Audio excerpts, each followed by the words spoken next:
Hello friends, welcome to the लेखा परीक्षा। तो आज ये हमारी क्लास नंबर 8 है। ठीक है। लास्ट क्लास में हमने देख लिए थे टाइप्स ऑफ अकाउंट्स। ठीक।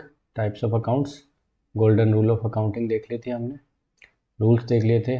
डेबिट क्रेडिट, एक मैंने आपको शॉर्टकट तरीका बताया था डेबिट क्रेडिट करने का। ठीक है, वो आपने देख लिया होगा। उसके बाद से ये आपको समझ में आने लगेगा। ठीक है।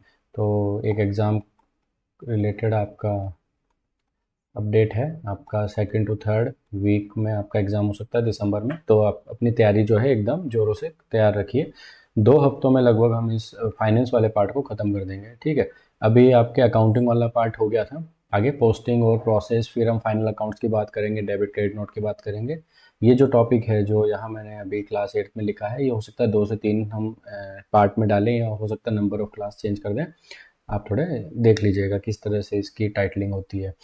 चलिए चलते हैं। देखिए, अकाउंटिंग प्रोसेस में आपको एक बार नीचे समझा देता हूँ। यहाँ हमने ये रहा। ठीक है। देखिए, अकाउंटिंग प्रोसेस में क्या होता है, बेसिकली एक ट्रांजैक्शन होता है। ठीक है। ट्रांजैक्शन होता है तो आप क्या करेंगे, सब आइडेंटिफाई करेंगे। ट्रांजैक्शन आइडेंटिफाई हो गया। उस आइडेंटिफाई करने के बाद में आप उसको क्या करेंगे, रिकॉर्ड कर लेंगे। ठीक है। रिकॉर्ड करने के बाद में आप क्या करेंगे, पोस्टिंग कर लेंगे, फिर रिपोर्ट्स बना देंगे उसकी, है ना। फिर इसका इवेल्यूशन हो जाएगा, एमआईएस वगैरह। ये मैंने आपको समरी तरह से बताया है। इसका एक डिटेल में अगर आपको देखना है तो लिंक मैं डाल दूंगा। ठीक है। एक लिंक मैं डाल दूंगा इसमें डिस्क्रिप्शन में। ये हमने राजस्थान हाउसिंग बोर्ड आरएचबी के अकाउंटेंट के पेपर थे, उस समय में हमने प्रोसेस ऑफ अकाउंटिंग सिखाई थी, है ना, प्रोसेस ऑफ अकाउंटिंग। तो वहाँ एक बार आप देख लीजिएगा, थोड़ा सा डिटेल में अगर चाहिए तो, बट बेसिक बेसिक मैंने आपको यहाँ पे शॉर्ट में बता दिया। ठीक है। अभी हम एक बार इसमें वापस ऊपर चलते हैं। ठीक है, ऊपर आ जाइए। देखिए, classification of ledger accounts. Ledger accounts क्या है, 2 तरह के हो सकते हैं हमारे पास में लेजर अकाउंट्स। देखिए, या तो कोई आइटम पी एंड एल में जाता है, या कोई आइटम बैलेंस शीट में जाता है। ऐसा ही है, आइधर पी एंड एल में जाएगा, आइधर बैलेंस शीट में जाएगा। जैसे कि मान के चलिए आपने कैश में पेमेंट किया किसी एक्सपेंडिचर के लिए, तो कैश में एक्सपेंडिचर के लिए पेमेंट की एंट्री मैंने आपको बताई थी, क्या होगी, एक्सपेंडिचर अकाउंट डेबिट होगा। नॉमिनल अकाउंट है टू कैश। ठीक है, रियल अकाउंट है। तो देखिए, एंट्री, एक एंट्री तो पी एंड एल में चली गई, कैश की एंट्री कहाँ चली गई, बैलेंस शीट में। ऐसे ही होता है। तो पी एंड एल के अंदर जितने भी आइटम होते हैं, ये आपने पढ़ा भी होगा, एक बार रिफ्रेश करा देता हूँ। P and L T format बना रहे हैं हम। यहाँ पे आपने सारे एक्सपेंडिचर लिखे होते हैं। ठीक है। यहाँ पे आपने सब इनकम लिखी होती है। नेट में यहाँ आपको नेट प्रॉफिट बचता है या फिर नेट लॉस बचता है। ऐसा ही है बैलेंसिंग फिगर से। तो बी एंड एल के जितने भी आइटम थे ना, ये यहीं पे क्लोज हो जाते हैं, यहीं पे ही क्लोज हो जाते हैं। बट बैलेंस शीट के जो आइटम होते हैं, अगर हम बैलेंस शीट की बात करें, तो बैलेंस शीट कैसी होती है, यहाँ तो इसकी असेट होती है। ठीक है। यहाँ इसकी लाइबिलिटी होती है ना। तो यहाँ पर आइटम होते हैं, यहाँ पर आइटम होते हैं, बट ये यहाँ पे बैलेंसिंग फिगर कभी नहीं निकलता। यहाँ पे बैलेंसिंग फिगर देखा है आपने, कभी भी नहीं देखा, कभी भी बैलेंसिंग फिगर नहीं होता। असेट्स और लाइबिलिटी दोनों बराबर हो जाती है। क्यों बराबर हो जाती है, क्योंकि ये जो है सब परमानेंट अकाउंट है ना। ये क्या है, ये परमानेंट अकाउंट से, कौन से, बैलेंस शीट में जितने भी आइटम आते हैं। ठीक। और टेम्पोरेरी अकाउंट जो है, वो कौन है, जो कि पी एंड एल में आते हैं। तो पी एंड एल में जितने भी आते हैं वो हो गए टेम्परेरी, बैलेंस शीट में जितने भी आते हैं वो हो गए आपके परमानेंट। ठीक है, इतनी बात समझ में आ गई। ओके, चलिए इसको एक बार मिटा देते हैं। अब इस लाइन को पढ़िए, अब आपको क्लियर कट समझ में आएगी जो लिखा हुआ है। बात वही है, बट एक बार आप समझ के देखेंगे तो ठीक लगेगा। देखिए क्या लिखा है, all permanent accounts are balanced and carried forward to the next accounting period. कौन सा आइटम हो गया हमारा, बैलेंस शीट के item. The temporary accounts are closed at the end of the accounting period by transferring them to the trading and P&L accounts. All permanent account appear in the balance sheet. ठीक है। तो आपने कैसे बनाया होगा, आपने let suppose asset asset account बनाया होगा, है ना। पोस्टिंग में एक बार वापस बताऊंगा मैं, असेट अकाउंट बनाया होगा। ठीक है।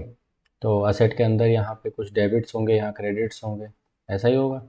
यहाँ पे नेट बैलेंस आ जाएगा, नेट बैलेंस आ गया। तो ये जो बैलेंस है इसको हम उठा के कहाँ लेके चले गए, इसको लेके चले गए बैलेंस शीट के अंदर। ऐसा ही है ना। बट जो एक्सपेंडिचर वाला अकाउंट है उसको तो कहीं भी नहीं लेके जाएंगे, उसको पी एंड एल में शिफ्ट कर देंगे। और पी एंड एल बेसिकली क्या है, पी एंड एल से हमने इसको राइट ऑफ कर दिया, तो ये जो एक्सपेंडिचर की लेजर्स हो तो वहीं ख़त्म हो गई, लेकिन जो असेट की लेजर है वो बनी रहती है, उसका बैलेंस शीट फिगर निकल के बैलेंस शीट में जाता रहता है, जाता रहता है। ठीक है, ये बात यहाँ पे क्लियर हो गई। ठीक है, यहाँ से क्वेश्चन क्या बन सकता है? देखिए क्वेश्चन इस वोकेबरी से शायद ना बने, क्योंकि ये वोकेबरी अलग अलग लोग अलग अलग तरह से यूज़ करते हैं। बट क्वेश्चन क्या बन सकता है कि जो बैलेंस शीट के आइटम है उनका बैलेंस कैरिड फॉरवर्ड होता है। ठीक है, ऐसा एक स्टेटमेंट दे दिया, ये आपको क्या दे दिया, एक स्टेटमेंट दे दिया, बैलेंस शीट के आइटम कैरिड फॉरवर्ड होते हैं। अब आपको यस नो, ठीक है, यस और no, any of the above, none of the above, इस तरह के ऑप्शन देखने को मिलते हैं। तो आपके कॉन्सेप्ट क्लियर होने चाहिए, बैलेंस शीट के आइटम कैरी फॉरवर्ड होते हैं, क्यों कैरी फॉरवर्ड होते हैं? क्योंकि ये सब परमानेंट अकाउंट्स होते हैं। ठीक है, अब आगे चलते हैं, पोस्टिंग फ्रॉम जर्नल। देखिए हमने लास्ट क्लास में, अगर आपने ठीक से देखा होगा तो आपको याद होगा, हम क्या करते थे कि जर्नल करते थे, है ना, इसको जर्नलाइजिंग भी कहते हैं, इसको जर्नलाइजिंग भी कह सकते हैं। जर्नल में क्या करते हैं, बेसिकली आप एंट्री करते हो। जैसे राम से आपने माल खरीदा, यानी गुड्स खरीदा, तो आप क्या करेंगे, राम को क्रेडिट ये कंफ्यूज करने के लिए मैंने पहले लिखा था, ठीक है, और परचेजेस को क्या करेंगे, अकाउंट को डेबिट, ऐसे ही करेंगे। कुछ वैल्यूज़ आएंगी यहाँ पे, कुछ वैल्यूज़ आएंगी। इसी तरह से आपने कोई एक्सपेंडिचर किया होगा, है ना, एक्सपेंडिचर डेबिट टू बैंक, कुछ वैल्यूज़ आएंगी, कुछ वैल्यूज़ आएंगी। तो ये जितनी भी जर्नल आपने करी, ये जर्नल से क्या करेंगे, आप इनके अकाउंट्स में लेके जाएंगे यहाँ से, यानी कि आप जनरल एंट्री को एंट्री करने के बाद में, जनरलाइज करने के बाद में, आप उनकी जो एंट्री है उसको ले जाते हैं कहाँ पे, एक अकाउंट में। अब परचेज के लिए परचेज अकाउंट, राम के लिए राम का अकाउंट, है ना, एक्सपेंडिचर के लिए सम एक्सपेंडिचर जो भी उसका नाम होगा, है ना, वो अकाउंट, बैंक के लिए बैंक अकाउंट, यहाँ आप लेके जाओगे। तो ये जो सारी एंट्रीज जो आप लेके जाएंगे ना, इसको क्या कहते हैं, पोस्टिंग। अब आप इस लाइन को पढ़िए, posting is the process of transferring the entries from the books of original entry to the ledger. देखिए यहाँ से एक क्वेश्चन निकल के आ गया, अगर आप ठीक से देखेंगे ना, यहाँ से एक क्वेश्चन निकल के आ गया, और मैं अभी वो क्वेश्चन यहाँ पे लिखने वाला हूँ। अगर मैं डायरेक्ट वो क्वेश्चन लिखता तो हो सकता है आप लोग नहीं उसको करते। अभी देखिए क्वेश्चन क्या है, which is the original book of entry. आपसे क्वेश्चन पूछा गया which is the original book of entry, answer क्या होना चाहिए आपका, जर्नल। ठीक है, इसीलिए यहाँ ब्रैकेट में लिखा हुआ है। देखिए डिस्कशन जो हम कर रहे हैं ना वही इम्पोर्टेंट है, क्योंकि सिलेबस तो बहुत है, सिलेबस क्या है ना, सिलेबस इतना बड़ा है, ठीक है, और हमको आता है इतना, तो वो जो इतना आता है ना वो तो हमको करना ही है, और जो ये बचा हुआ है ना ये सारा क्या है, डिस्कशन का पार्ट है। जो हम अभी डिस्कशन कर रहे हैं इससे हमारे कॉन्सेप्ट्स क्लियर हो रहे हैं, तो आप इन पे थोड़ी सी ध्यान रखिए, थोड़ा सा इनको फोकस करके चलिए। ठीक है, एक क्वेश्चन मैंने जैसे आपको यहाँ पे शॉर्ट एक क्वेश्चन निकाल दिया हमारे इसी कॉन्सेप्ट से। ये जो क्लासेस खत्म होगी इसके बाद में हम इससे रिलेटेड एमसीक्यू फिर डालेंगे, जैसे हम हमेशा करते आए हैं, तो उससे आपकी और प्रैक्टिस हो जाएगी, कुछ नए तरह के क्वेश्चन भी आपको देखने को मिलेंगे, बट सॉल्व इन्हीं कॉन्सेप्ट के बेसिस पे होने वाले हैं। आगे चलते हैं, देखिए ये क्या है, ये है हमारे लास्ट क्लास से रिलेटेड। ठीक है, मैं कुछ आपको होमवर्क भी देता हूँ, आप करते नहीं हैं, कोई इशू नहीं, थोड़ा थिकनेस बढ़ा लेते हैं। ठीक है, चलिए फटाफट फटाफट इनकी जनरलाइजिंग करिए मेरे साथ साथ। ठीक है, आपके पास में 2 मिनट है, 2 मिनट में पांचों एंट्री करिए, इसको पॉज कर लीजिए। ठीक है, इस वीडियो को यहीं पे पॉज कर लीजिए, और ये पांचों एंट्रीज आप नोटबुक में नोट करिए, है ना, उसके बाद में आप इसको प्ले करिएगा। ठीक है, सीरियस स्टूडेंट्स के लिए कह रहा हूँ जिनको सिलेक्शन चाहिए। चलिए पहली एंट्री मैं करता हूँ, आपने कर ली होगी, हो सकता है अभी तक नहीं करिए तो भी देख लीजिएगा। 1 अगस्त को मैंने बताई थी, यहाँ पे डेट डल जाती है। Business started with the bank deposit, business start किया बैंक डिपॉजिट में, एंट्री हो जाएगी बैंक अकाउंट डेबिट, कितने से, 2 लाख लिखा, 2 के अंदर कैपिटल अकाउंट, ठीक है, कितने से, 2 लाख से। उसके बाद क्या है, second entry, goods purchased on credit from Messrs Rama fashions, goods purchase करें आपने क्रेडिट में, तो परचेज क्रेडिट में चलो करो चाहे कैश में, परचेज अकाउंट तो डेबिट होगा ही होगा। ठीक है, और 2 में क्रेडिट में किया है तो रमा फैशंस। ठीक, अमाउंट वही डाल लीजिएगा, ठीक है, 30,000। फिर purchase office machines paid by cheque, cheque से पेमेंट किया आपने ऑफिस मशीन का, तो एंट्री बनेगी machines account debit, to cheque से पेमेंट किया तो बैंक अकाउंट, ठीक है, 20,000, 20K। उसके बाद में यहाँ पे देख लेते हैं, payment made to Rama fashions. Rama से हमने कितना 30,000 का सामान लिया था, 25 पेमेंट कर दिया, ठीक है। तो आपके रमा फैशंस अकाउंट डेबिट कितना 25,000 टू क्या पेमेंट मेड टू, यहाँ कुछ नहीं दिया हुआ है तो हमेशा बैंक मान के चलिए, ठीक है, बैंक अकाउंट 25,000। उसके बाद में सैलरीज आपने पे करी बैंक से 15,000, तो एक्सपेंडिचर है salary, salaries account debit to bank account, ठीक है, 15,000। तो ये मैंने आपके लिए एंट्रीज कर दी हैं, आप अपने नोटबुक से मिला लेना। आपके लिए क्वेश्चन यहाँ पे छोड़ रहा हूँ, यहाँ पे क्वेश्चन है आपके लिए, रुकिए, क्वेश्चन है तो हम इसको किससे लिखेंगे, इसको लिखेंगे हम रेड पेन से। क्वेश्चन है what is the closing balance of Messrs Rama fashions. Rama fashions का क्लोजिंग बैलेंस क्या है, कमेंट में आप बताइए, ठीक है। चलिए आगे चलते हैं, ये प्रैक्टिस हो गई है, लास्ट क्लास से रिलेटेड प्रैक्टिस थी हमारी, आगे चलते हैं, ठीक। डेबिट क्रेडिट नोट बड़ा इंपॉर्टेंट है, ये भी पेपर में काफ़ी बार देखने को मिलता है, कॉन्सेप्ट पकड़ लीजिए, दिक्कत नहीं होगी। डेबिट नोट क्रेडिट नोट, मैंने लगभग हर दूसरे स्टूडेंट को ये रटते हुए देखा है, ठीक है। रटते हुए क्या देखा है, डेबिट नोट इसके लिए, क्रेडिट नोट इसके लिए, परचेज के लिए डेबिट नोट, सेल्स के लिए क्रेडिट नोट, कुछ भी रटते हैं, बस उनको रटना होता है। मैं आपको रटना नहीं सिखाऊंगा, मैं शुरू से कहता रहा हूँ कि आपको कॉन्सेप्ट क्लियर रखने हैं, गवर्नमेंट एग्जाम हो चाहे आपके एकेडमिक एग्जाम हो, आपको कॉन्सेप्ट क्लियर रखना है, आप कभी भी गलती नहीं करोगे। डेबिट क्रेडिट नोट आप खुद से बताओगे कि डेबिट नोट इशू करेंगे या क्रेडिट नोट इशू करेंगे। देखिए, डेबिट नोट में एक बार नोट को काट दीजिए, क्रेडिट नोट में नोट को काट दीजिए, एक बार के लिए आप सिर्फ डेबिट को ध्यान रखिए और यहाँ पे क्रेडिट को ध्यान रखिए। मैं एक प्रोसेस आपको बताया था जिसमें मैंने बताया था कि हम गुड्स खरीदते हैं, फिर सामान आता है, एंट्री करते हैं, ठीक है। आपने क्या किया, आपने गुड्स परचेज किया, ठीक है, ठीक है, कितना 1,000 kg गुड्स परचेज किया। अब मान के चलिए इस गुड्स में से 10 kg जो था ना वो ख़राब आया है ना, अच्छी क्वालिटी का नहीं आया, इन्फीरियर क्वालिटी का आया है ना, इन्फीरियर क्वालिटी का आया। तो आप क्या करेंगे, 10 kg रिटर्न करेंगे, 10 kg रिटर्न करेंगे। अब परचेज करने की मुझे एंट्री बताइए, जब आपने परचेज किया तो एंट्री क्या की थे, एंट्री किए थे परचेजेज अकाउंट डेबिट, करेक्ट। और टू में किए थे सेलर या फिर वेंडर, जो भी उसका नाम होगा, XYZ लिमिटेड। तो इसको तो हमने किया था क्रेडिट, ठीक, इसको किया था डेबिट। यहाँ तक कोई डाउट है, गोल्डन रूल्स ऑफ अकाउंटिंग याद है ना अच्छे से, कौन सा वही है, purchase account debit to seller या वेंडर जो भी हमारा क्रेडिटर। तो ये हमने एंट्री की थी, कितने से एंट्री की थी, अमाउंट एक बार नहीं लिख रहा हूँ मैं, आपको कॉन्सेप्ट बता रहा हूँ, 1,000 किलो का जो भी अमाउंट था उस एंट्री से की थी। अब आगे चलते हैं, देखिए आपका क्या हुआ, 10 kg खराब आ गया। जब आपका 10 kg खराब आ गया तो आप 10 kg रिटर्न करेंगे, रिटर्न करेंगे ना, तो रिटर्न करने का तरीका क्या है, डेबिट करेंगे किसी को और क्रेडिट करेंगे किसी को। डेबिट समथिंग तो डेबिट होगा और समथिंग ही क्रेडिट होगा, करेक्ट बात कह रहा हूँ। तो ये जो सेलर है ना, ये सेलर 1,000 किलो के रुपए मेरे से मांगता था, ठीक है, ये सेलर जो है 1,000 किलो के रुपए मांगता था, लेकिन इस 1,000 किलो में से 10 किलो तो खराब आ गया, तो 990 किलो ही तो ठीक है जिसके पैसे मुझे देने हैं।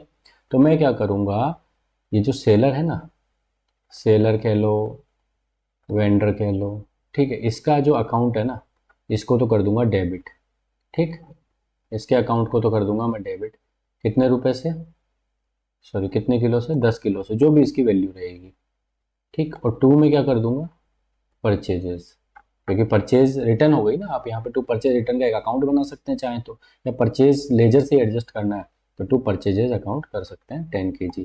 तो देखिए क्या हुआ, परचेज का नेट बैलेंस क्या हो गया, 1,000 आपने परचेज किया डेबिट, क्रेडिट किया आपने 10 किलो, तो 990 नेट आपकी परचेज रही।